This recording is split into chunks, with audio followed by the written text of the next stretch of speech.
What is metabolism? किसी की capacity to eat food is a little more, उसके behind बहुत सारे इनविजिबल कारण हो सकते हैं जो आप नहीं जानते हो।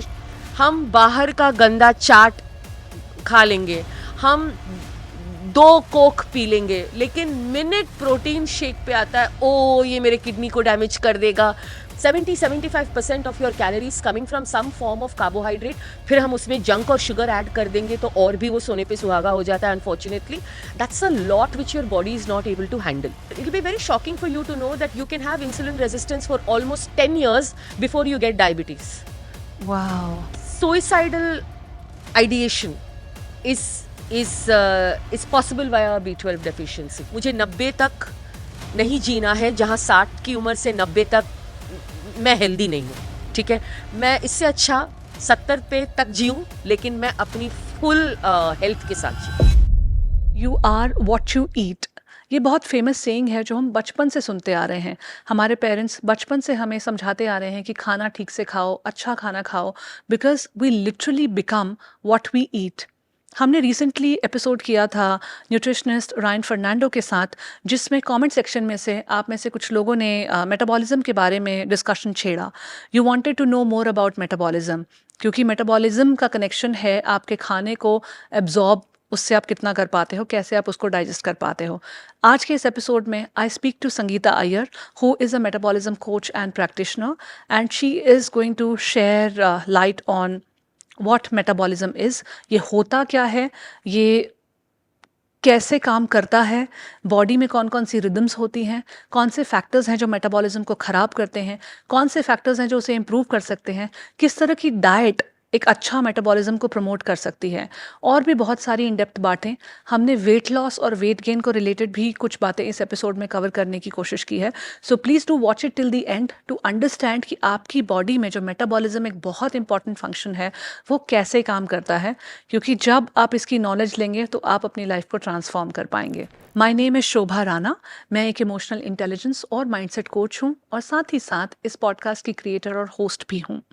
इस पॉडकास्ट के थ्रू मेरी कोशिश है कि आपको आपसे मिलवा दूं, आपकी द जर्नी विद इन करने में हेल्प कर सकूं, ताकि आप अपने इनर वर्ल्ड को, खुद को बेहतर समझें। और जब आप खुद को बेहतर समझेंगे तो आप अपनी लाइफ को और बेहतर क्रिएट कर पाएंगे, अपनी बेस्ट लाइफ क्रिएट कर पाएंगे। ट्रांसफॉर्मेशन से रिलेटेड, माइंडसेट कोचिंग और इमोशंस को बेटर समझने से रिलेटेड बहुत सारा कंटेंट मैं अपने इंस्टाग्राम पे रोज़ शेयर करती हूँ, अपनी स्टोरीज़ में और पोस्ट में। सो मुझे आप इंस्टाग्राम पे भी फॉलो कर सकते हैं, लिंक आपको डिस्क्रिप्शन बॉक्स में नीचे मिल जाएगा। तो चलिए बढ़ते हैं आज के एपिसोड में, जिसमें हम द जर्नी विद इन करेंगे through the lens of metabolism, समझेंगे अपने आप को, अपनी बॉडी को विद मेटाबॉलिज्म।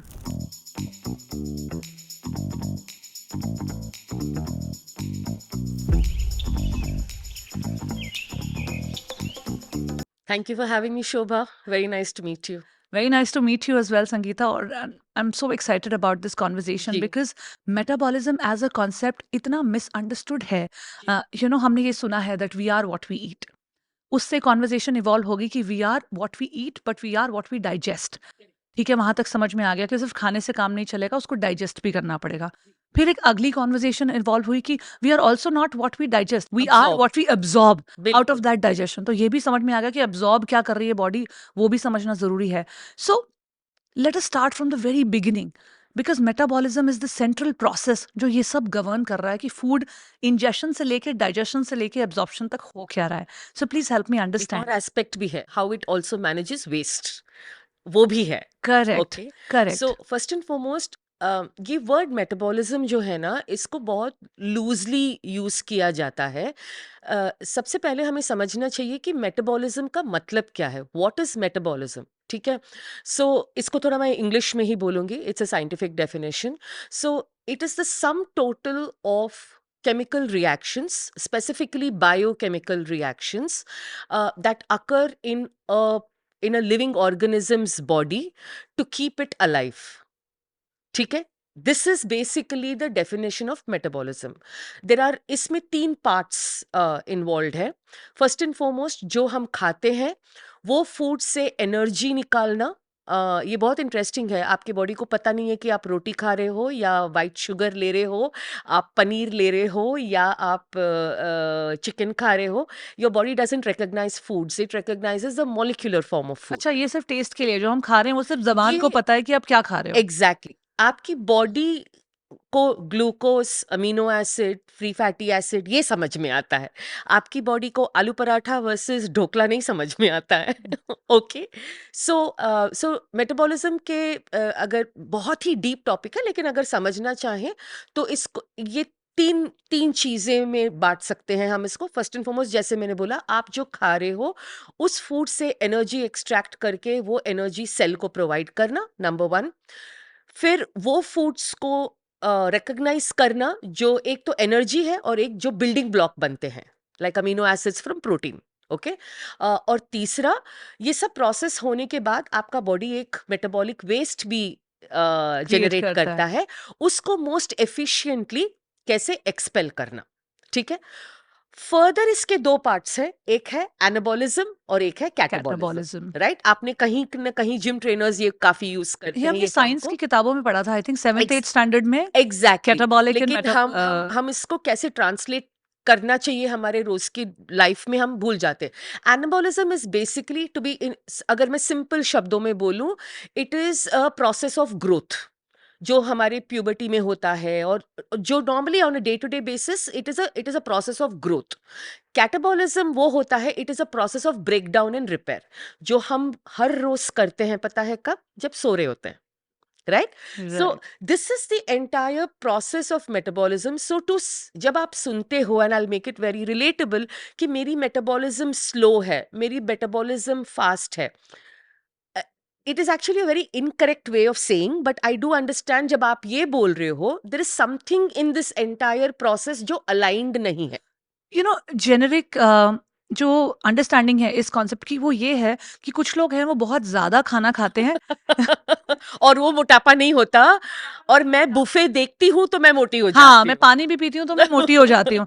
कि उनका मेटाबॉलिज्म फास्ट है, हाँ. इसकी वजह से the food that they are consuming is not depositing in form of fat in their body. और मैं, क्योंकि मेरा मेटाबॉलिज्म स्लो है, इसलिए मेरी बॉडी में वो डिपॉजिट हो जाता है. ये एक लेमैन अंडरस्टैंडिंग ऑफ मेटाबॉलिज्म है. तो प्लीज हेल्प मी अंडरस्टैंड ये दिस. बहुत इनकरेक्ट है. Okay. Different people will use food in different ways. Okay. और बहुत सारी चीजें इसमें फैक्टर इन करती हैं. ओके. अगर आप देख रहे हो कि किसी की capacity to eat food is a little more, उसके बिहाइंड बहुत सारे इनविजिबल कारण हो सकते हैं जो आप नहीं जानते हो. शायद उनका मसल मास ज्यादा हो. मसल मास ज्यादा होने से आप you can eat more calories, because आपकी जो बॉडी में मसल है वो बहुत एक्सपेंसिव टिश्यू है.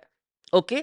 या it needs a lot of it energy. needs a lot of energy, so you can take. That is why people who go to the gym can eat more, right? So you have to earn the food that you're eating, right? So वो हो सकता है. दूसरी बात ये हो सकता है कि that आपकी digestive process में कहीं problem हो रही हो, right? But the person who's able to eat better and eat more according to you, their digestion is better. तीसरी चीज ये हो सकती है कि उनकी एक्टिविटी लेवल्स आप नहीं देख रहे हो. शायद आप ज्यादा सेडेंटरी हो. And your capacity or ability to digest different kind of foods also depends on the households that you are brought up in. So many factors. Number one, it is determined by the diversity of the microbes in your gut. Okay, your gut microbiome. Gut microbiome. बनता कैसे है gut microbiome? Again, number one, research says that the more diverse your gut microbiome is, your ability to be healthy and have proper digestive health is good. Now, what affects microbiome is very interesting. Um, it starts with you being born through vaginal birth. If my mom had a C-section, my first opportunity of good, diverse microbiome health has been shortened a little, Compromised. compromised. So, Wow, that is interesting. I've never heard anything like that. कि मैं किस तरह से पैदा हुई हूँ उस पे भी डिपेंड करता है कि मेरा गट माइक्रोबायोम क्या होगा. all the vaginal fluids, and so every organ of yours has a pH balance. So when you have a normal, natural vaginal birth, That is the first time your gut microbiome is decided. Second opportunity is whether you're breastfed or not. Wow, it starts right there. Obviously, because you're a living organism, you're out there and you're not dependent now on mother's nutrition, amniotic fluid, and all of that. So, first is whether you've had a vaginal birth. Second opportunity. So, even if you've had a C section, if you breastfeed, okay, that is your second opportunity. Okay. Number three, in your growing years, how much variety of food you have been given. Okay. So, for example, आपने animal foods test किया है, plant food taste किया है, dairy आया है, that all of that. So the unfortunate truth is हम children को the more you start giving them commercial baby food, things like Cerelac, another opportunity of building a diverse gut microbiome goes away. क्योंकि आपने different तरीके के natural foods को नहीं खाया, तो गट को नहीं मालूम है कि कैसे उनको And डाइजेस्ट करना you है। develop gut bacteria for the foods that you ingest, right? So the more अगर आप अपने अपने बेबी को बचपन से egg, paneer, meat, greens, dals, legumes, pulses, जितना आप वैरायटी दोगे उतनी डाइवर्सिटी बढ़ती है, उसका गट माइक्रोब उतना ज्यादा रोबस्ट होता है, हाँ उतना ज्यादा रोबस्ट, इंटेलिजेंट होता जाता है डिफरेंट हाँ, फूड्स को फूड्स लेके। को लेके, राइट? वो कहते हैं ना गट में एक इंटेलिजेंस होती है, तो इस Correct. तरह से that intelligence gets Correct, build. correct. One very interesting factor, how much children go out and play and get dirty. Okay, बचपन में, and आपका बचपन, मेरा बचपन, at least my बचपन, we used to go out, play in the mud, we used to climb a tree.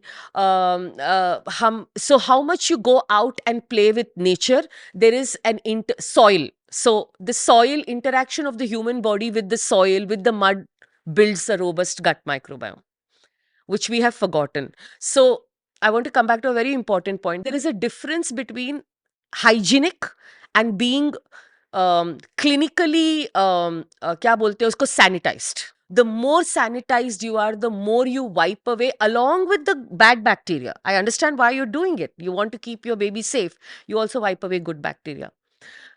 Very interesting. If you've grown up in a household with an animal or a pet, your gut microbiome will be diverse. Okay. Wow. So in olden days, in the villages, we always had a cow or a buffalo, or in houses that grow up with a dog or a pet. Your interaction with animal, there is exchange. That also develops a healthy gut microbiome. Wow. And the more outdoor you are, okay, so the more interaction that you give with the sun, the lesser screen time. And in today's days, in आज के ज़माने में, पहले हम क्या बच्चे बाहर खेलते थे, right? दोपहर को हम ये summer, winter, ये सब, children used to play out. So sun has another important circadian living, we can talk about that. That has an important aspect on your gut. And then finally, very important, what you're putting in your body today, edible garbage as food. जितना आप junk food आपके पेट में डालोगे, that worsens gut bacteria. और जो भी थोड़ा, there is I mean, even out of all these factors, if you've not had certain factors, the quickest way to destroy your gut bacteria is by eating ultra processed food, which is a combination of high sodium, high sugar, bad oil. Okay, and इसको आप overeat करते रहते हो.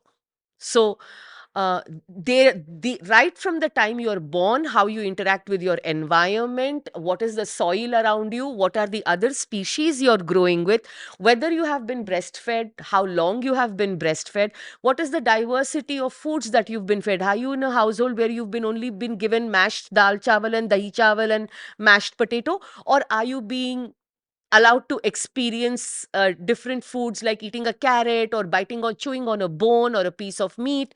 All of this affect your gut health. Wow. Like I was saying my mind is exploring because हम लोग gut health को समझते हैं इस तरीके से कि मैं जो खा रही हूँ that is my gut health, that is building my gut microbiome, that is building my gut health, या अच्छा bacteria, good bacteria, bad bacteria, वो सब उसी पे डिपेंड करे कि मैं क्या इंजेस्ट कर रही हूँ। लेकिन मेरे आसपास में क्या क्या इंटरेक्ट कर रही हूँ, दैट ऑल्सो डिसाइड्स कि मेरा माइक्रोबायोब, गट माइक्रोबायोब कैसा होने वाला है। You will start seeing that, मैं एक आपको सिंपल सी चीज बोलती हूँ, you you will start seeing changes in your gut microbiome अगर आप थोड़ा सा जंक फूड कम करो, थोड़ा आप अपनी न्यूट्रिशन को सही करो, and you add a 1 hour walk in the morning, आपकी आपकी bloating, you'll start seeing these small changes. Okay, so see that exercise, that morning walk, that exposure to sunlight has created a change in your So digestion. there is a direct correlation between exposure to sunlight and your metabolism, all aspects of life and metabolism particularly. Yes. क्योंकि like we were discussing earlier कि there's one concept that all the schools of thought agree to is कि आप sunlight के coherence में अगर अपनी जिंदगी चलाते हो, जिस तरह से sun उग रहा है, sunrise से sunset तक जो sun की positioning है, जिस तरह से उसकी energy बढ़ रही है, दिन में the heat is at the most Yes. intensity, वहां से फिर ढलना, अगर उस हिसाब से आप खाना खाते हो, आपका gut health रखते हो, तो उसका भी एक बहुत important role है. Shed some light on that, the role of sun on your metabolism. So basically, we are circadian creatures. हम nocturnal नहीं है, मतलब हम चूहे नहीं है. Okay. But unfortunately हम सारे nocturnal होते जा रहे हैं. Like I said, we are not owls. हम rodents, mice नहीं है. हम उनकी तरह behave करेंगे तो हमारे शरीर में, हमारे mental health में बहुत problem होने लगेंगी. And I'll give you some examples of people working unfortunately in contradiction to circadian rhythm. क्या होता है, आप शिफ्ट वर्कर्स को देखिए, कॉल सेंटर एम्प्लॉयज जो रात में काम करते हैं. आप एडिट स्टूडियोज में जाके देखिए जो रात भर, I am sure you are familiar, edit studios में जाके देखिए जो लोग रात भर बैठ के Even the cab drivers, so many edit में, professions या now. सो मेनी, जो बेसिकली जब आप सनलाइट के ऑपोजिट करते हो, आप you are destroying or you're compromising so much of your metabolic health that it's not funny. Okay, now gone are the days where you can wake up at 5 a.m. and call it a day by 7 p.m. Okay, and sleep at 9 p.m. That is not possible. It's हमारी practical life में practical नहीं नहीं है. fit हो रहा है. Exactly, practical नहीं है. तो वहां पे मैं कैसे solution ढूंढूं अपने लिए? जी. So first and foremost, the best way is try and get 6.5 to 7.5, 8 hours of night sleep. Okay. Now the truth is, अगर आप, I'll come to people who work in certain timings later, but majority of the population, even if they come back home by 8, 9, उसके बाद हमारी आदत बन चुकी है. Again, we are hijacked by screen time and all of that कि हम बैठे रहते हैं 12-1 बजे तक. Okay. सबसे पहले please remember that the sleep between 10 and 5, okay, is very very important. and हमने ये भी सुना है, मैं 3 दिन सोया नहीं हूँ या सोई नहीं हूँ, मैं ना वीकेंड में दिन में सो के वो लैक को कवर अप कर लूंगी. ऐसा नहीं होता. रात की नींद होती है. वो जो रिपेयर और रिकवरी का प्रोसेस रात में ह्यूमन बींग्स के साथ होता है, आप उसको डे टाइम स्लीपिंग करके कवर अप नहीं कर सकते हो. So first let me start उल्टा, get your sleep as priority. Okay, number 1, जब आपकी स्लीप प्रायोरिटाइज हो जाएगी, even in the worst case scenario, okay, if you are somebody who sleeps at 11:30 also, okay, you will be able to get up by 7 and you will still get early morning sun. Okay, 7 o'clock जब आप उठते हो, before checking your phone, doing anything, just go out. Every house, even in a Bombay house or a Delhi house, has a balcony. Please go and stand out and get some sun for 20 minutes. Okay. अगर आपके पास time है and morning you are far more energized, please go out for a 30-minute walk. और मैं जो बोल रही हूँ ये इम्पॉसिबल चीजें नहीं है. सब लोग बोलते हैं how to wake up early. The trick to waking up early is sleeping on time. Fix that, you'll wake up early. That's what I've learned in the last few years. And sleep, very underrated pillar of health. So that you have to fix, and almost everything comes out of lack of sleep. Okay, stress also. So एक वो हो गया, morning आपकी routine शुरू हो गई. Okay, now let's look at your nutrition. Okay, जो body को सबसे एसेंशियल है हमने वो खाना छोड़ दिया, और हम जो बॉडी को एसेंशियल नहीं है हम वो खा रहे हैं. ओके, जैसे कि हमारी जो कंजम्पशन है कार्बोहाइड्रेट्स और शुगर, जिस मात्रा में हम कंज्यूम करते हैं वो रिडिक्युलसली हाई हो गया है फॉर आवर मॉडर्न लाइफस्टाइल. अगर आप फार्मर हो, अगर आप लेबर का काम करते हो, अगर आप मैन्युफैक्चरिंग इंडस्ट्री में हो, फिजिकल काम ज्यादा करते हो, फिजिकली आप कर रहे हो, आपको सर्टेन अमाउंट ऑफ कार्बोहाइड्रेट की जरूरत है. लेकिन हम to such a large extent we are all sedentary in our jobs. while there is a lot of pride हम लेते हैं हमारी डाइट्स में, अब वो डाइट ये लाइफस्टाइल के लिए सूट नहीं कर रहा. The Indian diet you're talking about. Actually, let us not even single out Indian diet. I'm talking about world over, the amount carbohydrates Carbohydrates. and sugar have become part of our diets. 70% of our calories, and in Indian diets, even more. 70-75% of your calories coming from some form of carbohydrate. फिर हम उसमें junk और sugar add कर देंगे तो और भी वो सोने पे सुहागा हो जाता है. Unfortunately that's a lot which your body is not able to handle. How does a regular average household start its day? It's a cup of tea or coffee with sugar and 2 biscuits, Correct. or a khakra, or a toast. Whatever, जहाँ belong करते हैं Depends cultural. on culturally, yeah. Yeah. Okay, you're starting your day with a high dose of carbohydrate, and you are not the person going to the field to do farm work. आप एक या तो cab में बैठ के या तो train में बैठ के या जैसे भी हो, आप एक ऑफिस में जाके एक बैठने चेयर वाले पे हो, बैठने वाले हो. right? Do you need that kind of energy? And what we miss out in this is basically जो actually body को चाहिए, the body has gone through a catabolic process in the night by sleeping. It actually needs to rebuild and get into an anabolic mode. तो आपको actually चाहिए protein and healthy fat Right in the morning, first right thing. in the morning. Now, the minute you start eating a sugar, and then if you start eating cereal and donut, And even a cup of coffee with sugar, tea with sugar, and all of that. you have prepped now your day for high blood sugar spikes and then crash of blood sugar spikes, which will not help you have stable energy and mood. It's a very interesting thing. लोगों को ये पता नहीं है. आप एक adult human being के body में करीब 5 लीटर का ब्लड होता है. इस ब्लड में ग्लूकोज को स्टोर करने की कैपेसिटी होती है 4 grams. That's it. That is it.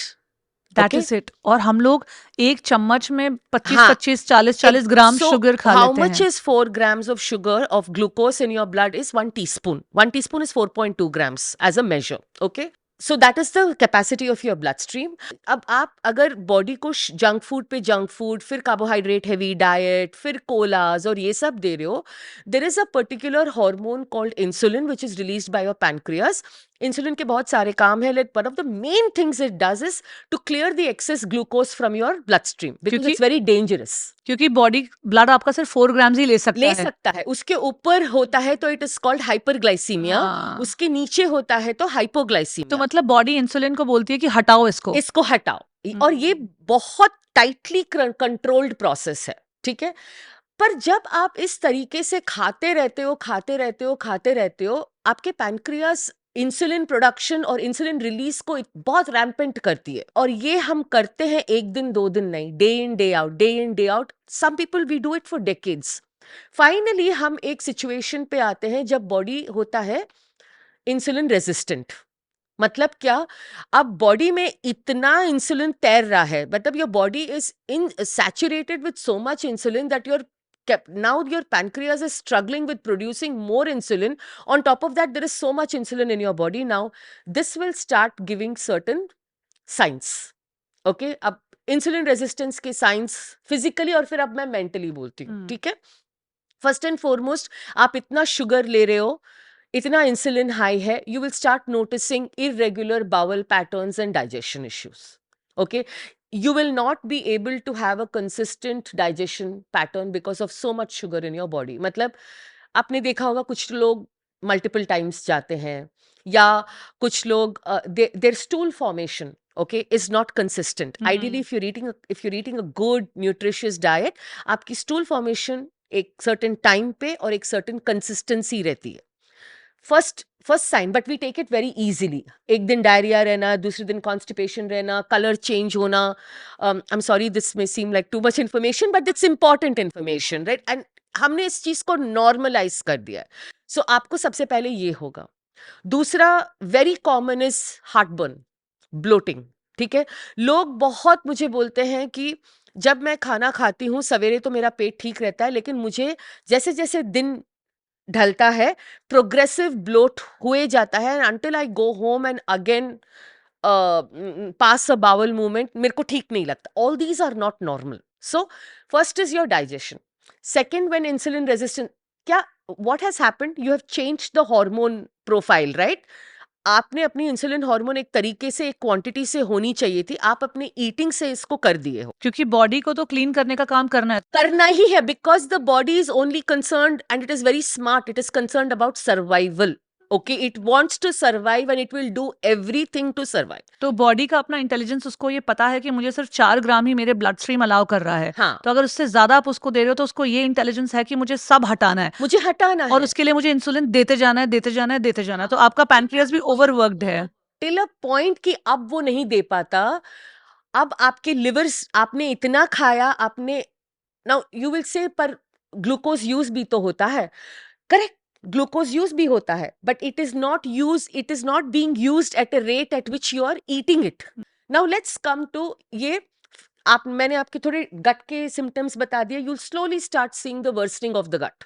Okay, second symptom जो इंसुलिन रेजिस्टेंस, जहां आपने अपने हार्मोन के इम्बैलेंस को, मतलब बैलेंस को बिगाड़ दिया है, very common, it will start showing as darkening of the neck.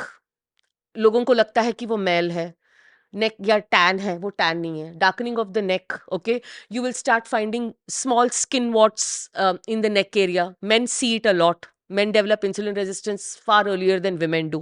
Okay, फिर आपको एक सी सा फॉर्मेशन होने लगता है जहाँ पे आपको लगता है पिगमेंटेशन है या सन डैमेज है। Okay, darkening of that. आपके थोड़े से प्राइवेट एरियाज में पस रिडन, बार बार बॉइल्स आना। If you are getting repeated boils, it's most likely a nutrition or a hormone issue. It is not it is not a high, normally हम वहाँ की hygiene, especially women men, दोनों ही अच्छे से maintain करते हैं। और वहाँ की हाइजीन के लिए हमें बहुत कम चीज करनी होती है, मतलब It is auto cleansing. It is auto it is cleansing. Auto cleansing. आप थोड़ा सा बाथरूम यूज कर रहे हो तो थोड़ा वाटर से साफ कर लो, That's आपको it. वहां पे बहुत ज्यादा केमिकल्स इनफैक्ट लगाने की बिल्कुल जरूरत ही नहीं है। It is auto cleansing. वहां का पीएच बैलेंस बॉडी अपने आप मेंटेन करता है, वहां का तो वहाँ पे हाइजीन इशू होना बहुत डिफिकल्ट है। unless you've used a public bathroom or you've caught an infection or there is some yeast or something like that, normally उस एरिया में boils आना very common, groin area में boils आना is another common. So now how does this now start manifesting into your head, into the brain? Okay, Brain. people with high insulin resistance, and unfortunately लोगों को पता भी नहीं है वो insulin resistant है, because unfortunately fasting insulin एक test है जो बहुत आसानी से आपको बता देगा, and there's another test called HOMA IR जो बता देगा, लेकिन the medical fraternity doesn't test it. So you तो शोभा, टेस्ट होते कहाँ पे हैं? हाँ, normal blood work लेकिन हम इसको पब्लिसाइज नहीं करते हैं। हम नहीं करते क्योंकि अनफॉर्चुनेटली हमें पता नहीं है। So it be very shocking for you to know that you can have insulin resistance for almost 10 years before you get diabetes. Wow. Can you imagine that if you catch it at the insulin resistance level stage and take precautions, you will not hit diabetes at all. But हम precaution कब लेने लगते हैं? जब HbA1c बढ़ता है 6 के above, right. right? बहुत सारे लोग ना संगीता ये अफोर्ड नहीं कर पाएंगे कि हम अपना जेनेटिक टेस्टिंग करें, नहीं, जीन लेवल I पे ये understand. करें, बहुत सारे ब्लड वर्क करके फाइंड आउट करें कि मेरी बॉडी किसके लिए रेजिस्टेंट है क्या नहीं। बहुत सारे लोग ये अफोर्ड नहीं कर सकते। Let's face the truth of it. Like we discuss कि ये अबाउट 1 लाख 1.5 लाख के टेस्ट हो जाते हैं। हाँ, बहुत देर ये लोग नहीं अफोर्ड कर नहीं कर सकते हैं। सकते। तो जो लोग ये सब अफोर्ड नहीं कर सकते हैं, जो डीएनए टेस्ट नहीं करेंगे, जीन टेस्ट नहीं करेंगे, बहुत सारे ब्लड वर्क नहीं करेंगे, कॉम्प्लिकेटेड वे में नहीं समझ के आएंगे कि मुझे ये 10 चीजें नहीं करनी है, वो ऐसी कौन सी 10 चीजें कर सकते हैं which are applicable to everyone? Give me actionable insights here. Okay, so let's very scientifically talk about this. Food को और डाइट आइडियोलॉजीज में पढ़ के किसी ने कुछ सॉल्व नहीं करना। Okay, attaching your identity saying I am a carnivore, I am a vegan, I am plant based, I am low carb, I am keto, इस सब का कोई मतलब नहीं है, because ultimately while there are certain basic principles of nutrition, हर एक की बायो इंडिविजुअलिटी काफी अलग है, right? There is no formula that can apply. Okay, so let us begin. I'll give you like 3-4 things you can do. First, basic blood work साल में एक बार कीजिए। Okay, 8 to 10 markers होते हैं। Okay, ये बहुत महंगा नहीं है। साल में depending upon which lab you'll choose, it is between 5,000 to 8,000 rupees. आप उतना साल में एक बार अपने ब्लड मार्कर्स को इन्वेस्टिगेट कर लीजिए, and these are the main blood markers of metabolic health. और ये कौन से फर्स्ट एंड मार्कर्स हैं? फॉरमोस्ट शुगर के थोड़े मार्कर्स होते हैं।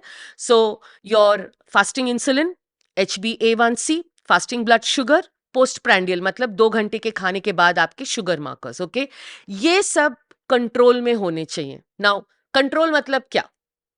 फर्स्ट एंड फॉरमोस्ट इनकी ranges, and this can be a full different topic, but मैं आपको समरी में बताती हूँ. फास्टिंग इंसुलिन को सबसे पहले फास्टिंग शुगर के साथ कंफ्यूज मत कीजिएगा, ये दो अलग टेस्ट हैं. ओके, सो अगर आप फास्टिंग इंसुलिन का रेंज एक ब्लड रिपोर्ट में देखोगे, it will show 2 to 26.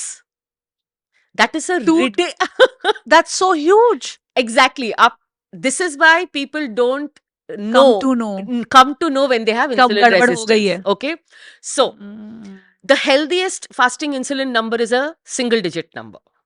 wow. Okay, which means 9 ke below. Okay, ideal is 6 and below. When you're 6 and below, you're highly 6, 7 and below, you're highly insulin sensitive. An insulin sensitive body is a metabolically healthy body. अच्छी बात है insulin sensitivity होना. Okay. Now आपके first insulin check कीजिए, जैसे जैसे आपके double digits बढ़ते जा रहे हैं, मतलब आप इंसुलिन रेजिस्टेंस की तरफ बढ़ते जा रहे हो. Hmm. जिस दिन वो डबल डिजिट में आ गया, आपको आपके डाइट को एग्जामिन करना ही है. मतलब आपके डाइट में sugar, glucose, carbohydrate in some form बढ़ती जा रही है. Okay, I am not saying ये 11 हो गया तो आप पागल हो जाओ, नहीं, बट थोड़ा सा एग्जामिन कर लो कहीं आपने थोड़े से इंडल्जेंसेस नहीं हो रहे. जब ये 15, 16, 18, 19 से ऊपर जाएगा, you can almost be sure you are approaching some level of insulin resistance. अच्छा, बॉडी के जो एक्सट्रीम सिम्टम्स है वो 26 के बाद आएंगे. जरूरी नहीं है, जरूरी नहीं है, वो 20 पे भी आ जाते हैं. Correct. when you manifest those symptoms लेकिन- is your individuality. लेकिन 9 से 20 तक आप एक बहुत लंबी और खराब जर्नी कर चुके हो. एग्जैक्टली, पर आप 9 और 10 पे ही कंट्रोल करोगे कर दो ना, तो आप रिवर्स तो जा सकते हो हाँ, इजीली. एग्जैक्टली. ओके, क्योंकि बॉडी जो एक्सट्रीम सिम्टम्स है वो लिमिट्स के बियॉन्ड ही आपकी मेडिसिन शुरू होगी या जो भी वो Correct, करने वाला है वो correct, 26 के बियॉन्ड शायद correct, शुरू होगा. correct, लेकिन 6 to 26 आप एक बहुत लंबा. गलत पैथ पे बहुत लंबे दूर तक जा चुके हो. तो करेक्ट, वो वापस आना भी उतना डिफिकल्ट और उतना Yes, लंबा होने yes, वाला है. yes. तो अगर हम पहले ही 12 पे ही पता चल जाए तो शायद 9 तक आना आप इजी है. विल बिकम कॉन्शियस ना कि क्या Correct, चल रहा correct. है. Okay, exactly. this is one. Now let's talk about your ये हुआ one sugar parameter या insulin parameter. आपका HbA1c, and most research points out to this, HbA1c 5 to 5.3, you have healthy metabolism. Okay, मतलब आपकी sugar control बहुत सही है. आपकी फास्टिंग ब्लड शुगर 100 से नीचे होनी चाहिए. आपकी post prandial not more than 120, 130. Okay, then and your HbA1c at 5 to 5.3. Now 5 to 5.3 may be very difficult, especially vegetarians में मिलना मुश्किल है, but overarchingly 5.5 के नीचे रहिए. ओके, 5.7 के बाद उसे क्लासिफाई कर दिया जाता है pre diabetes. Wow. 5.7 depending upon the lab you go to, 5.7 to 6, 6.2 pre diabetes, 6.2 के बाद डायबिटीज. मैं बोलती हूँ 5.7 तक आने मत दीजिएगा. अगर आ गया, that means you need to start looking at the sugar in your diet और carbohydrates in your diet. Okay, so ये हो गया आपके sugar markers. Now next most important marker जो मेटाबॉलिक हेल्थ में हम डिफाइन करते हैं, cholesterol. Okay, total everybody will say मेरा कोलेस्ट्रॉल हाई है, कोलेस्ट्रॉल हाई है. प्लीज अंडरस्टैंड आपकी lipid profile is broken down into, for example, LDL cholesterol, HDL cholesterol, VLDL cholesterol, non-HDL cholesterol. Right. 3 things are very important इसमें. Okay, number 1 is आपकी LDL cholesterol 50 के ऊपर होनी चाहिए, जिसको हम quote unquote good cholesterol good cholesterol बोलते हैं. Actually, there is no such thing as good and bad cholesterol, but because people understand it that way, I will tell you. So 50 and above. Okay, आपकी जो VLDL cholesterol होनी चाहिए, that should be less than 20-25. Okay, वो 20 से नीचे लाइए. आपके जो ट्राइग्लिसराइड लेवल है, blood markers, I mean blood reports will give you a range of 150. Research shows that 100 and lower is better. The most important parameter of good lipid health is the ratio between triglyceride and HDL cholesterol. मतलब आप इसको divide करोगे तो 2 and lower it should be, and the closer you are to 1, you're healthy.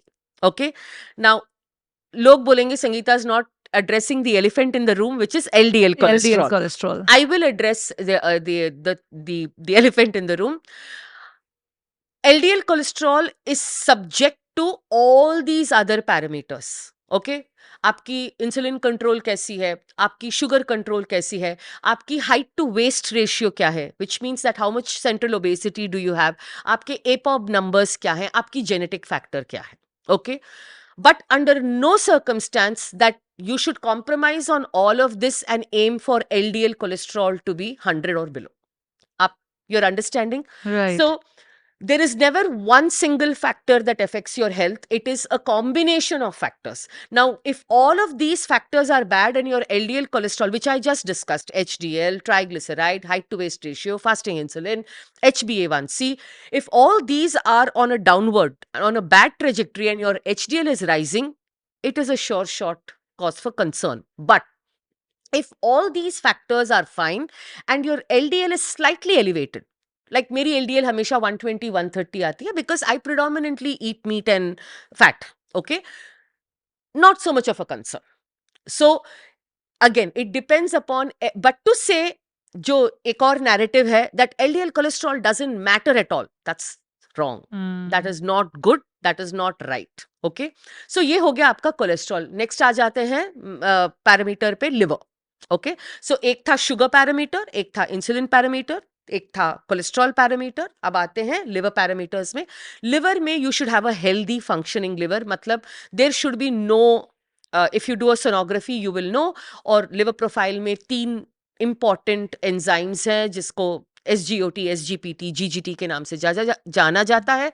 वो elevated नहीं होने चाहिए. Shobha, I want to tell you, every 5th person is roaming about with NAFLD, non-alcoholic fatty liver, which is a direct consequence of food. मैं वो भी एक बात करना चाहती थी कि लिवर का जो फंक्शन है, मोस्टली हम उसको कैसे समझते हैं कि जो लोग अल्कोहल कंज्यूम करते हैं हाँ. उनके ही लिवर पे फैट डिपॉजिट हो गए, उनके ही लिवर्स खराब होते हैं, बट ऐसा नहीं है. ऐसा नहीं है, बहुत सारे लोग ऐसे हैं, एक लार्ज परसेंटेज, और वो बढ़ता ही जा रहा है टाइम के साथ बहुत साथ बढ़ता जा रहा है. कि 2 billion people worldwide have non-alcoholic fatty liver. 2 billion 2 people. billion, we are 8 billion population. That is 1/4 of world's population. 2 billion people are walking around It's with not even funny. I mean, look at the stats. Wow. yeah. And with our population, जहाँ हमारी population है, you know how much fatty liver must be there in our population. So you're absolutely right. Until 20 years ago, every time you got diagnosed with a fatty liver, it was a given that it was alcohol-related fatty liver. Now I have clients who come with their children as young as 14 with fatty liver. Okay, so non-alcoholic fatty liver is a precursor to or metabolic, it is a part of metabolic syndrome. If you have non-alcoholic fatty liver, you can almost be sure that आपकी insulin levels में गड़बड़ हो रही है. आपकी धीरे धीरे, now this depends upon the role of DICE and your genetics, you're progressing towards dyslipidemia, जहाँ जिसको बोलते हैं high triglycerides होना. Eventually diabetes आना ही है if you don't take care of it. So liver का health ठीक होना, it to be functioning well, not having fatty liver, that is the next metabolic health marker. And of course your basic vitamin profile, बहुत सारी हैं, but basic जो vitamins जो हम बहुत essentially देखते हैं वो है iron, zinc, vitamin D, B12, right? Right. So ये 8-10, oh very important marker, CRP, मैं भूल गई. CRP is an inflammatory marker, हम Right. discuss कर रहे थे. I want to discuss about inflammation also, because inflammation जो है वो जड़ है सभी diseases की in the body. चाहे वो आपके लिम्ब Yes. से रिलेटेड कोई डिजीज है, ऑर्गन से रिलेटेड कोई डिजीज है, जॉइंट्स एंड बोन्स में हो गया तो उसके रिलेटेड डिसऑर्डर्स हो जाएंगे. From rheumatoid arthritis to obesity to PCOS, To heart related disorders. everything will show up in a body as inflammation. तो let's understand what is inflammation. क्या होता है ये? Okay, how to understand inflammation is needed for the body. It is the body's fighting mechanism to send, in layman language again I'm saying, it's basically, it tells the immunity or the immune cells in your body saying, hey, कुछ harm हुआ है, can you please protect me? Now how does that translate? आप गिर जाते हो, let's say you've fallen from a cycle, वहां पे क्या होता है, वुंड पे वो इन्फ्लेम होता है. होता है, correct. क्यों इन्फ्लेम होता है? That is your body protecting you from more damage. So कि आपको कोई सिग्नल तो देगी कि आप उस कि एक्टिविटी से खुद को प्रोटेक्ट protect करो या करे. So when that inflammation, when it happens, your body is telling your immune system, hello, this living organism has यहाँ पे ध्यान दो. injured itself. Can you send some healing, whatever, can you send the your immune system protects you. Can you basically वहां जाके आप इसको help करो. तो वहां पे इन्फ्लेमेशन आता है, वहां पे ब्लीडिंग थोड़ी देर बाद बंद होती है, फिर आप थोड़ा फर्स्ट एड करते हो तो स्कैबिंग होता है, फिर इन्फ्लेमेशन डिक्रीज होता है, हील होता है. So not having an inflammatory response means your immune system is not working, which means it is bad. which means inflammation is necessary. It is necessary because it is protective of what is happening to you. What is bad is chronic inflammation. And what shows up in our blood work is lasting chronic inflammation, not temporary inflammation. Okay, I'll give you an example. If you eat a food that doesn't suit you, okay, for example, in my case, egg white. Okay, I am allergic to egg white. मैं जब egg white खाती हूँ, मुझे body पे hives होने लगती हैं. That is also a inflammatory response, right? So any temporary inflammatory response is your body trying to tell you you are doing something wrong, and it is trying to tell your immune system, come and take care of this problem. But chronic inflammation is obesity. क्या होता है chronic inflammation? कैसे होता है? कैसे पता चलता है कि क्रॉनिक हो रहा Chronic है? inflammation is basically you have um, various molecules in your body, cytokine response बोलते हैं, that it starts releasing this in your body. Okay, so there is release of these cytokines and the release of certain proteins that basically cause chronic inflammation in the body, which then over a period of time result in disease. So if there is any kind of inflammation in any part of your body will show up in your blood. Inflammation जड़ है आपकी body में diseases की, ये हमने समझ लिया. अब इन्फ्लेमेशन और मेटाबॉलिज्म में क्या कनेक्शन है? इन दोनों में क्या कोरिलेशन है? Okay, so basically क्या होता है शुभा, is जब आपकी मेटाबॉलिक हेल्थ डिक्लाइन पे जाती है, हमें ये समझना चाहिए, मेटाबॉलिक हेल्थ और हमारी जो हेल्थ है वो ओवरनाइट डिक्लाइन नहीं होती, राइट? हम पहले भी बात कर रहे थे कि बॉडी बहुत फॉरगिविंग होती है, बहुत अब्यूज झेलती है, राइट? सो मेटाबॉलिक हेल्थ जो है वो धीरे धीरे डिक्लाइन होती है, ठीक है? वन ऑफ द अर्लीस्ट जो सिम्टम्स या साइंस हमें दिखने लगते हैं मेटाबॉलिक हेल्थ के डिक्लाइन का, कि सब कुछ भी अगर ऊपरी तरीके से ठीक लग रहा है और आपको अभी कोई डिजीज मैनिफेस्ट हुआ नहीं है, जैसे आपको नॉन अल्कोहलिक फैटी लिवर नहीं है, आपको हाई फास्टिंग इंसुलिन नहीं है, या किसी तरह का आर्थराइटिस नहीं है, का आर्थराइटिस नहीं है, कुछ भी नहीं है, लेकिन आप समझो जस्ट अबाउट 10 kg सडनली आप वेट गेन कर चुके हो, राइट? एंड आप, जब मैं ब्लड मार्कर्स टेस्ट करूंगी, आपकी सीआरपी जो इन्फ्लेमेटरी मार्कर है या एचएससीआरपी जिसे बोलते हैं, वो लेवल्स एलिवेटेड है. तो बॉडी आपको कहीं ना कहीं बता रही है कि भैया कुछ तो गड़बड़ चल रहा है, there is some inflammation that is there in the body.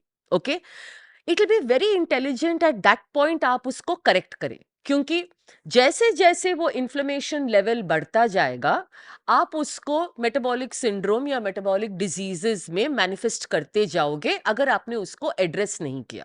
अच्छा, अगर आपकी बॉडी में कहीं भी कोई प्रॉब्लम नहीं है लेकिन आपका इन्फ्लेमेशन हाई आ रहा है, तो पता कैसे चलेगा कि इन्फ्लेमेशन कहाँ पे हो रहा है बॉडी में? See, normally this is an investigative process now. You cannot have an inflammation without some symptom, even if it is not a disease.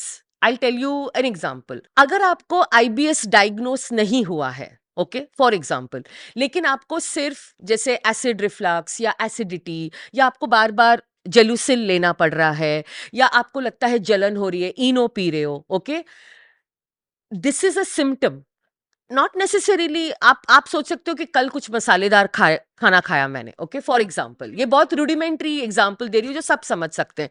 But अगर ये बार बार बार बार हो रहा है, आपको कोई प्रॉब्लम नहीं है, लेकिन कुछ तो गड़बड़ चालू है, that the body is giving you giving you some sort of a reaction and a symptom that there is inflammation going on. See, there will all these number one more thing you have to realize, even if you get a viral infection or a cold, which is why when somebody has absolutely good blood markers, is not having any metabolic diseases, and if their HSCRP is high, my question will be, आपको अभी कुछ cold cough हुआ था, आपको कोई viral infection, that also will show up. Any bacterial load, any viral load will show up. Okay, what you have to be wary about is chronic inflammation, or chronic inflammation या extended inflammation या inflammation that has been there throughout.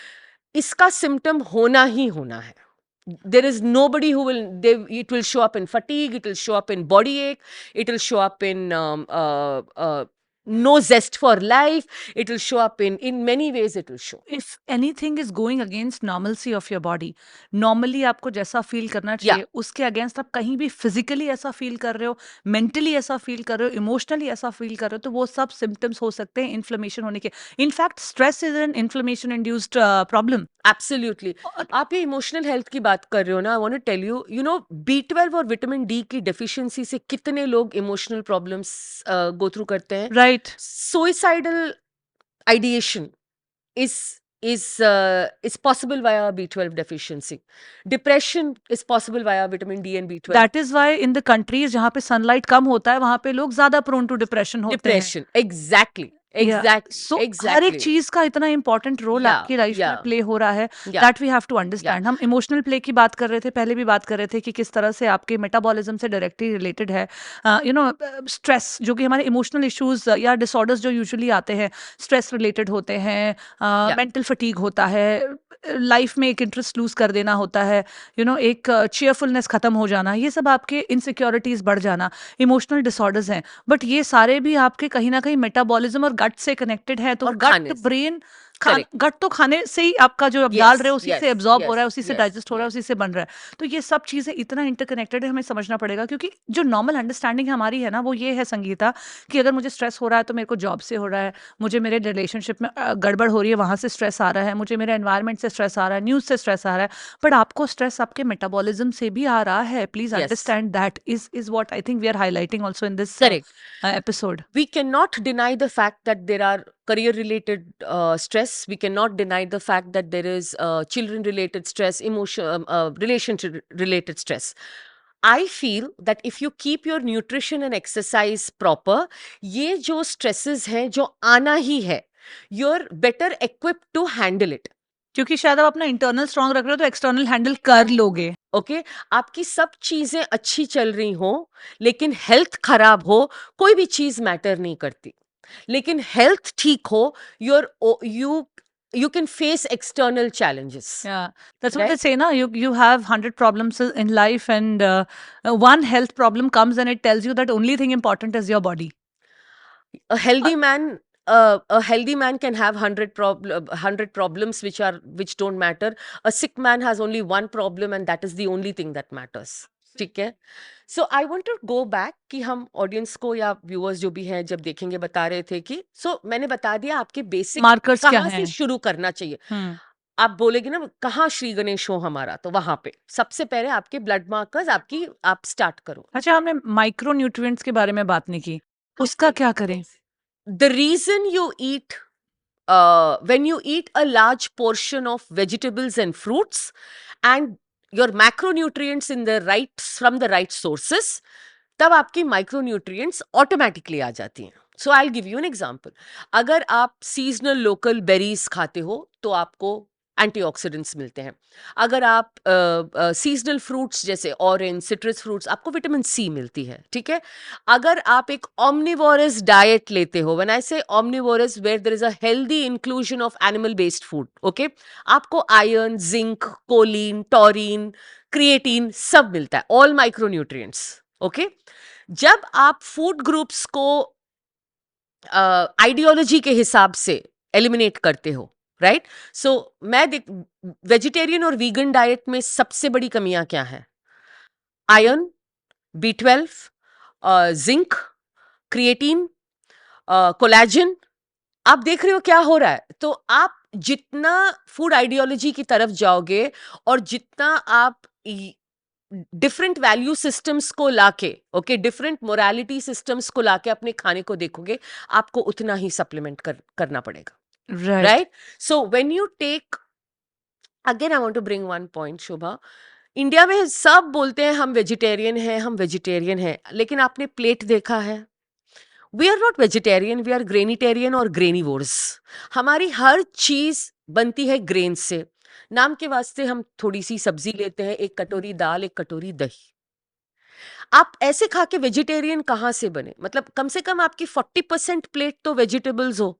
नहीं right होती है, नहीं होती है। नहीं होती। तो वेजिटेरियन डाइट में भी हम उसको सही तरीके से नहीं कर रहे हैं। Yes, so the most important thing is, अगर आप ऑमनिवोरस नहीं हो, and let's address that, okay? या I want to tell my audience कि हम यहाँ पे एनकरेज नहीं कर रहे हैं आपको कि आप मीट खाओ, एग्जैक्टली। और हम यहाँ पे ये नहीं कह रहे हैं कि वेजिटेरियन डाइट गलत है, बट हम यहाँ पे आपको एक तरह से एक इन्फॉर्मेशन दे रहे हैं इन द राइट मैनर। अब आप इसको कैसे कंज्यूम करके आपकी लाइफ में कैसे फिट करते हो, बिकॉज ये बड़ा ही सेल्फ डिजाइनिंग प्रोसेस भी है।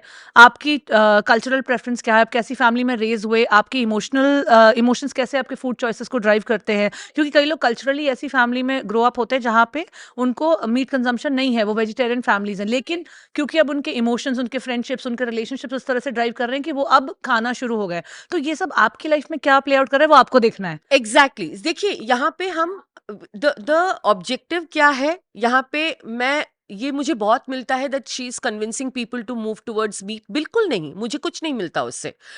आई एम जस्ट सेइंग कि बॉडी बहुत डेमोक्रेटिक है वैसे, उसको फर्क नहीं पड़ता कि आपकी कल्चरल बैकग्राउंड क्या है, आपके वैल्यू सिस्टम्स क्या है। बॉडी को चाहिए, मैंने बोला ना, न्यूट्रिएंट्स चाहिए ना। हमारे कुछ एज ए ह्यूमन बीइंग, आपने जैसे सही, हम कैसे पले बड़े हैं, हमारी रिलीजियस बिलीव्स क्या है, हमारी अफोर्डेबिलिटी, एक्सेसिबिलिटी क्या है, हम किस रीजन से आते हैं, हम how do we feel. I am totally understanding if you emotionally and mentally don't feel good when you eat an animal. I have no problem with that. So ये बहुत सारी फैक्टर्स होती हैं। Having said that, जब आप एक तरीके से खाते हो जो omnivorous नहीं है, for example animal based fruits या डेयरी निकाल दिया आपने भी, you need to be aware कि कैसी डेफिशिएंसीज आती हैं और उसको कैसे प्लग करते हैं, कैसे उसको पूरा करना है। करेक्ट। यहाँ पे सप्लीमेंट्स का रोल आता है। यस, सो यहाँ पे आता है, फर्स्ट एंड फॉरमोस्ट, फूलिश मत बनिए और emotional attachment towards a way of eating मत लाइएगा, okay? And I say this very very humbly. 30 years of my life I was a vegetarian, उसके बाद ही मैं मीट बेस्ड गई हूँ। So I know both sides of the spectrum, okay? The more vegetarian you are, the more you have to be very, very mindful of your one macronutrient intake, which is protein. By definition, vegetarian protein sources थोड़े limited है, और आपके ज्यादा से ज्यादा sources plant से आते हैं जो इनकम्प्लीट होते हैं in terms of amino acid profile, जो आप थोड़ी बहुत हद तक सॉल्व कर सकते हैं इन कॉम्बिनेशंस, लेकिन वो बायो अवेलेबल कम होते हैं। आपने बोला ना, you are not just what you eat, you are not just what you digest, but you are probably what you absorb.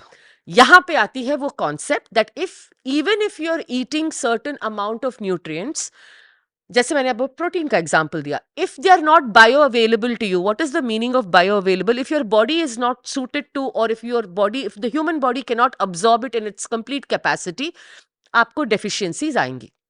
और ये देखा गया है जो प्लांट बेस्ड सोर्सेज से आते हैं, ओके? जैसे आपकी अमीनो एसिड की अब्सॉर्ब, जो दाल आप जब खाते हो उसकी लेंटिल्स की बायो अवेलेबिलिटी बहुत कम है। आप दाल को राइस के साथ मिक्स करके प्रोटीन प्रोफाइल ऑन पेपर पूरा करते हो, लेकिन उसको इंजेस्ट करने के चक्कर में for 1 part of protein you will get 3 times the carbohydrates, correct. तो आपकी एनर्जी इनटेक बहुत बढ़ जाती है, okay? So therefore what should you do? Vegetarian, thankfully India में वेजिटेरियंस डेयरी खाते हैं। डेयरी आता है एक एनिमल से, तो उसकी प्रोटीन प्रोफाइल अच्छी होती है, राइट? सो आपको फोकस करना चाहिए डेयरी प्रोडक्ट्स पे, गुड क्वालिटी चीज, पनीर, दही, दूध, और ओके? जो लोग डेयरी भी ना खाते हो उनको क्या करना चाहिए? Then you are looking towards soy and aggressive supplementation using plant protein isolates, okay? So processed protein या protein powders या protein shakes are divided into whey and plant based. Whey comes from an animal, milk से आता है, तो whey protein है. अगर आप किसी रीजन की वजह से डेयरी नहीं खाते हो, आपको डेयरी के काफी लोग हैं जो लैक्टोज इंटॉलरेंट है, but some people do tolerate isolate whey protein. कुछ लोग prefer plant protein. Then you have to go towards pea protein, combination protein. And आप वेजिटेरियन हो तो इससे डरिएगा मत. Protein Okay? लेने से. हाँ, ये बहुत मतलब Shubha, we will not fear putting 5 gulab jamun in our mouth. हम बाहर का गंदा चाट खा लेंगे, हम 2 कोक पी लेंगे, लेकिन मिनट प्रोटीन शेक पे आता है, ओ ये मेरे किडनी को डैमेज कर देगा. Protein shakes you just have to be. अभी एक रिपोर्ट भी आया था जो डॉक्टर एबी फिलिप्स और ने किया था, that was 1.5 years old. With protein shakes, don't cut corners. आपकी गली वाले जिम ट्रेनर वहां कुछ बिक रहा है, ऐसे मत कीजिए. ओके, थोड़ा सा रिसर्च कीजिए. Ask nutritionist like me, ask credible people. There are lots of people on social media. उनको पूछिए, ब्रांड को टेस्ट कीजिए, कोई ना कोई क्रेडिबल आपको आपके बजट में मिल जाएगा. ओके, एक ह्यूमन एक ऑमनिवोर है. Okay, with preference towards animal based product, because वो, लुक एट आवर हिस्ट्री, हम हंटर गैदरर हैं. ठीक है, हम न्यूट्रिशन डेंस फूड्स इसीलिए ढूंढते हैं क्योंकि हमें पता नहीं था हमारा नेक्स्ट मील कब आ रहा है. ठीक है, और जब एक किल हो जाता है और बाद में हम हंट नहीं कर पाते हैं या कुछ हो रहा है, तब हम गैदर करते हैं. तो there is a role for everything, but for whatever reason, if your way of eating has excluded animal based foods, please, you need to know how to supplement it, or you need to know how to design vegetarian plant based food in such a manner that you're getting everything. Again coming back to that कि बहुत सारी information available है, but right information भी available है. हाँ, उसको extract करना थोड़ा डिफिकल्ट हो सकता है, लेकिन नामुमकिन नहीं है. अगर आप इंटरेस्ट लेते हो अपनी खुद की लाइफ में, तो प्लीज़ अपने आप से कनेक्ट कीजिए, अपनी बॉडी को देखिए, उसके डीप विद इन क्या इनहेरेंट नीड्स हैं उनको समझिए, और वहाँ से अपना आपको बिल्ड करना शुरू कीजिए. Is something that I would want to encourage my audiences with. Sangeeta, Shobha, sorry, body बहुत फॉरगिविंग होती है. ठीक है, मतलब इतना I am amazed at the comebacks I see, क्योंकि ये मेरा काम है. आप 150 किलो के हो जाते हो, आपकी HbA1c 12 पे पहुंच जाती है. 1, 1.5, 2 साल पे when you start taking care of yourself, it is not too late. But अगर आप बहुत एक्सट्रीम पे उसको ले गए, जहाँ आपके शुगर लेवल्स इतने बढ़ गए, and I want to talk about diabetes because उस एरिया में मैं बहुत काम करती हूँ, और इंडिया में आपको पता है 100 मिलियन डायबिटिक्स, और वो भी डायग्नोस्ड, पता नहीं कितने अनडायग्नोस्ड. अनडायग्नोस्ड है. सो जब वो पहुंच जाता है उस सिचुएशन पे जहां आपकी आई साइट इफेक्ट हो रही है, आपके वूंड हीलिंग इफेक्ट हो रही है, आपकी किडनीज इफेक्ट हो रही है, आपके नर्व्स इफेक्ट कर रहे हैं, देन अनफॉर्चुनेटली वो मेडिकेशन और वो life nobody wants. So control, because health is everything. That's such a beautiful note to conclude this episode on. Jate, one last question I want to ask you that I ask all of my guests is their definition of success. Since you are a metabolism coach, I want to understand your definition of success from a metabolism standpoint. As far as I'm able to have a healthy lifespan, so I don't want I don't want longevity without health. I want, till the time that I live, by God's grace, I want to have a health span that is good and not a lifespan. मतलब मुझे 90 तक नहीं जीना है, जहां 60 की उम्र से 90 तक मैं हेल्दी नहीं हूं. ठीक है, मैं इससे अच्छा 70 पे तक जीऊं, लेकिन मैं अपनी फुल हेल्थ के साथ जी. That's a great way to look at life. And yeah, I think अगर हम लोग अपनी हेल्थ पे शुरू से ध्यान देना शुरू करें, and that starts at your gut, at what you're eating, at your metabolism, अगर वहीं से समझना शुरू करें, तो ये जो सबका सपना है, कोई बीमार नहीं होना चाहता, कोई दवाइयाँ नहीं खाना चाहता, वो शायद पूरा हो सकता है. लेकिन उसमें मेहनत करनी पड़ेगी, रिसर्च वाली भी करनी पड़ेगी, फिजिकल एक्टिविटी वाली भी करनी पड़ेगी, ढंग से सोना भी पड़ेगा, स्क्रीन्स को छोड़ना भी पड़ेगा. शॉर्टकट नहीं है. बहुत सारी चीज़ें आपने बताई है, ब्लड वर्क से रिलेटेड बहुत सारी चीज़ें बताई हैं. सो इस पूरे एपिसोड में आई थिंक हमारी ऑडियंस को बहुत सारे एक्शनेबल इंसाइट्स मिले हैं इस कॉन्वर्जेशन के थ्रू कि क्या वो इमीडिएटली इस एपिसोड को सुनने के बाद अपनी लाइफ में कर सकते हैं। हाँ। तो I am very grateful to you Sangeeta for coming on the journey with in Thank you, podcast. Shobha. Big fan of your work also. I've seen a lot of your content and I'm glad we could do this. I'm really really glad that we had this conversation. And again I would remind my audience कि अगर आपको चाहिए कि हम intermittent fasting या किसी और topic पर एक और एपिसोड करें तो कमेंट सेक्शन में लिखकर बताइए, और हम संगीता को वापस लाने की ज़रूर कोशिश करेंगे और उस पर भी एक डिटेल कॉन्वर्जेशन करेंगे। Thank you Sangeeta. Thank you. Thank you for watching today's episode. I am sure इस एपिसोड में आपने बहुत कुछ सीखा होगा। और अगर आप चाहते हैं कि हम इंटरमिटेंट फास्टिंग पर एक पूरा 1 घंटे का एपिसोड बनाएं जिसमें हम बहुत डिटेल में इंटरमिटेंट फास्टिंग को डिस्कस करें विद संगीता, तो कमेंट सेक्शन में ज़रूर बताइएगा।